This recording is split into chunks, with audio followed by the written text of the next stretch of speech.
because in my head, numbers, like words, have colors and textures and personalities, a phenomenon that we call synesthesia.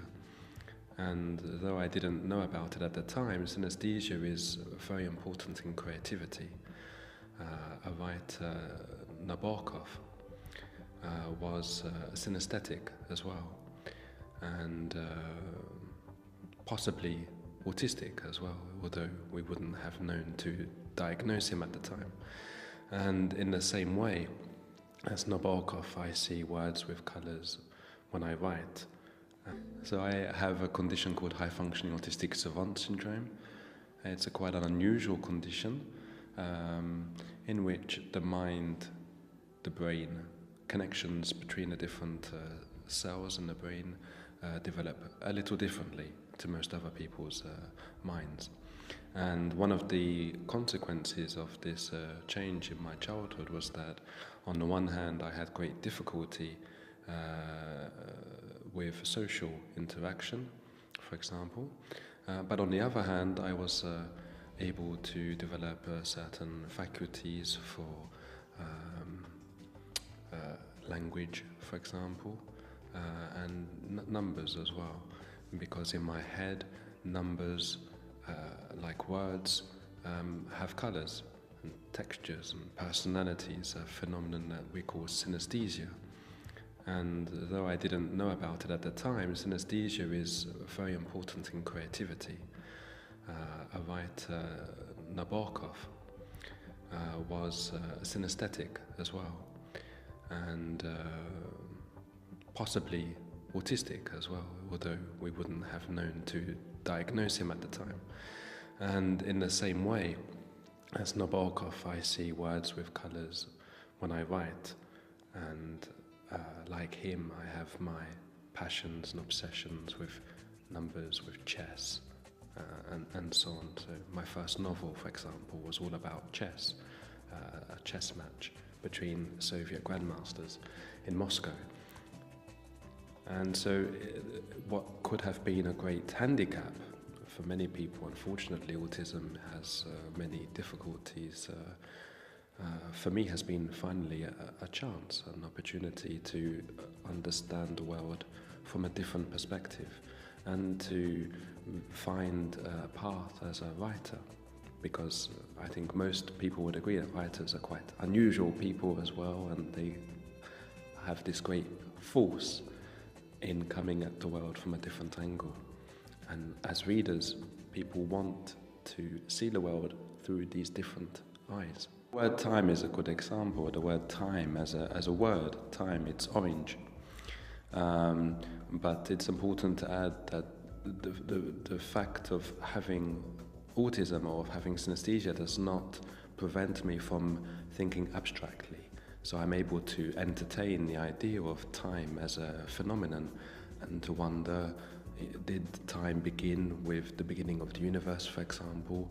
Are there multiple universes and therefore multiple kinds of time? What would happen if the world didn't have 24 hours in a day, but 23 hours, for example? 23 is a prime number, so it would have quite significant consequences on how we conceive the passage of time. So I'm able to entertain these questions. I do that in my writing, and at the same time I have this quite superficial experience of synesthesia, so immediately the word is orange, and it gives me great pleasure. I guess in poetry it's quite important. You're looking also superficially at the language itself and wanting to put words together in such a way as they are conveying something that's interesting, beautiful, possibly deep, ideally, but at the same time visually on the page is interesting, is beautiful as well. Well, language is something that I have always found fascinating, because I never had the experience of having a mother language, for example, mother tongue. When someone is born on the autistic spectrum, you feel as if you're in a different country, a foreign language. You don't feel that you belong in your own country, your own language. And one of the reasons why I left England 10 years ago why I married a Frenchman, why I live in France. I never use English, apart from when I write. I speak French all the time. So it was a struggle for me, acquiring language, understanding language. The social side of language was very difficult for me, but at the same time I was passionate. It was something that I was passionate about. And when you have a passion for something, you often have an ability, a special ability. And so again, like many writers, I have ability to learn languages and to understand different languages quite quickly. And the best demonstration of this was a long time ago, now over 10 years ago, when I was in a documentary and they chose a language, Icelandic. Now I was asked to learn this language in 1 week. Now, of course, strictly speaking, it is impossible to learn a language in 1 week, and it is impossible for me as much as it is for anyone else. But it's also true that I was able to learn enough Icelandic to give an interview in Icelandic after 1 week. So it's possible to do things that for most people seem incredible. But it comes both partly out of the way my brain has developed, seeing words with colours and seeing the way that words work together. The connections between words obviously is very helpful when you want to learn a foreign language, another language. But it's also just because for sociological reasons, I just find language fascinating as a phenomenon, just completely fascinating. And so when you find something fascinating, it's understandable that you become very good at it.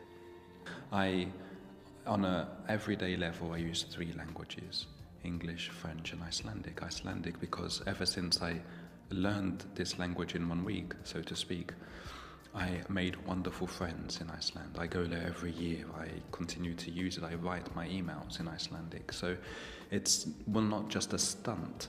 It really was an opportunity to discover another way of expressing myself and to read literature, wonderful literature in the Icelandic language.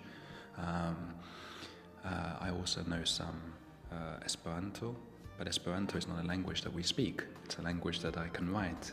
I've never heard anyone speak Esperanto. So every brain is incredible. Every brain is unique. In the past, we thought that autism, for example, was something that you couldn't change. That if you were born with a very small amount of social ability, you would die at a very old age, even with a very small amount of social ability. And now we know it's completely wrong. And that in fact the brain changes all through a lifetime.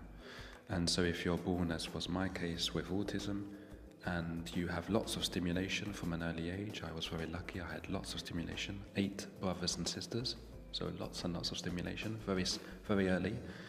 Lots of books, lots of reading. I think I learned an enormous amount of human feeling, empathy, through literature, reading, poems, novels, Shakespeare, and many other great writers. And my brain changed. And so today I have a career, I travel around the world, I give conferences in front of hundreds, sometimes thousands of people. My books have been translated into many languages, have sold many copies, have won awards.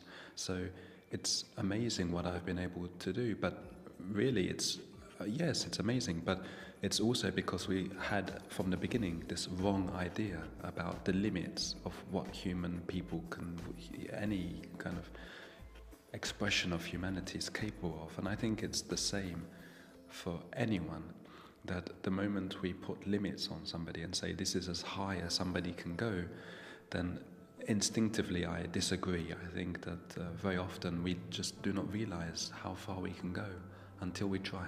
I'm very open to the idea of there being different kinds of minds, both human and non-human.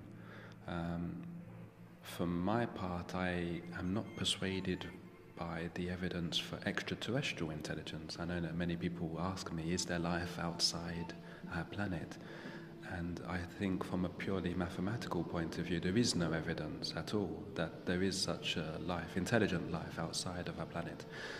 But saying that, I totally agree. There is a lot of intelligence on our planet, and humans are part of that intelligence, but they are not the final word concerning that intelligence. And that part of being human is being open to the idea that we can learn from plants, we can learn from animals, and that there are cultures, traditional cultures in many parts of the world before the Europeans settled that had this idea of the environment as something that was alive. And religion, for them, wasn't the idea of a church and a prayer and a Sunday and so on, and a Bible. It was the idea that at any moment you could relate to the world outside of you, that the world did not begin and end in the lines of your skin, but that you could at any moment communicate with other forms of intelligence and be the better for it, be the richer for it. So I'm very open to this idea. And I would go further and say that also I feel that abstract forms of life, numbers and words, to what extent do they also participate in the human experience? Is it only the human being who invents numbers, invents words, or is it also that numbers and words help us participate in our ability to think and to create? That when a writer sometimes says, "Oh, I have this idea," and he suddenly writes a poem down from nowhere, and he says it's like something came to me, and a religious person would say, well, that's God, it's something from God. But another possibility is that it's the language itself that is coming to the poet's rescue and putting the words almost into his mouth or through his pen.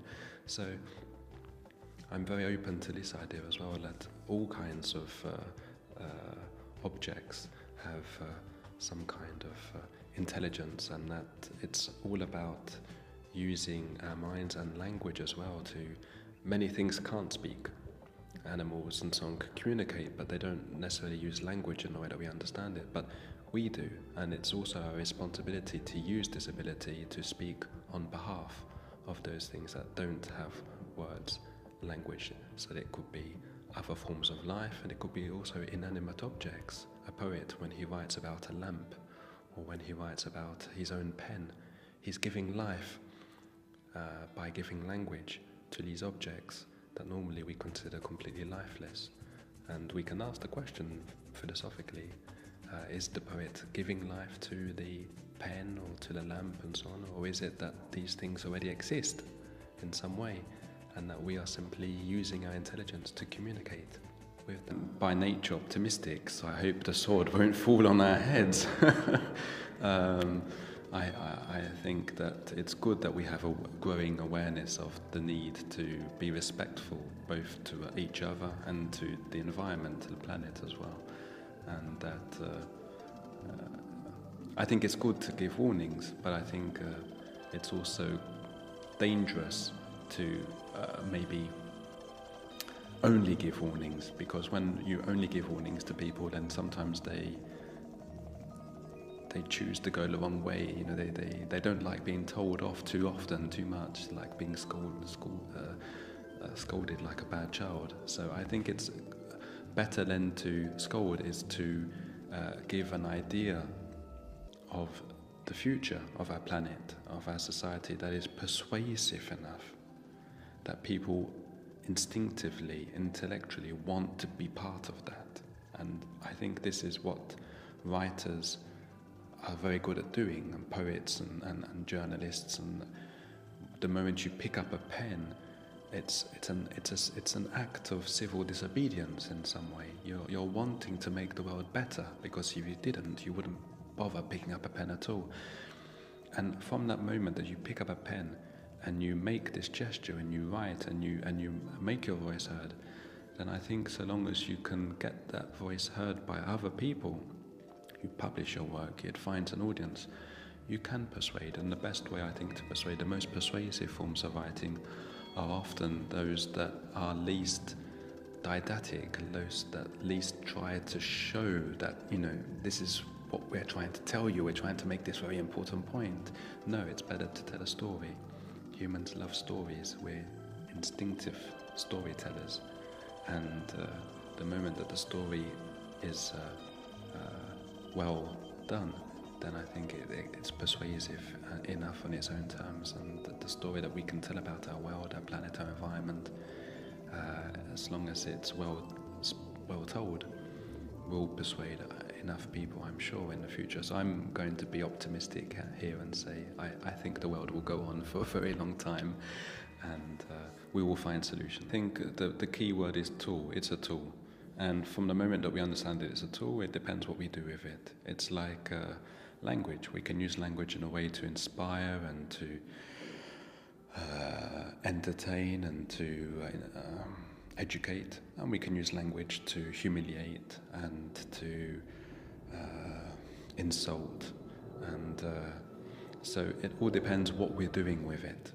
And internet, if it's used in a way that helps people to connect with each other over very great distances, that's wonderful. I have friends in Iceland and in Canada, Quebec, in different parts of the world, and I can communicate with them instantly with internet, so it's wonderful. And on the other side, I've also seen with programs, networks like Twitter and Facebook and so on, the dangers, the downsides as well, that people very often will be very quick about typing something that's actually quite painful for other people to read or to see, and can be quite insulting.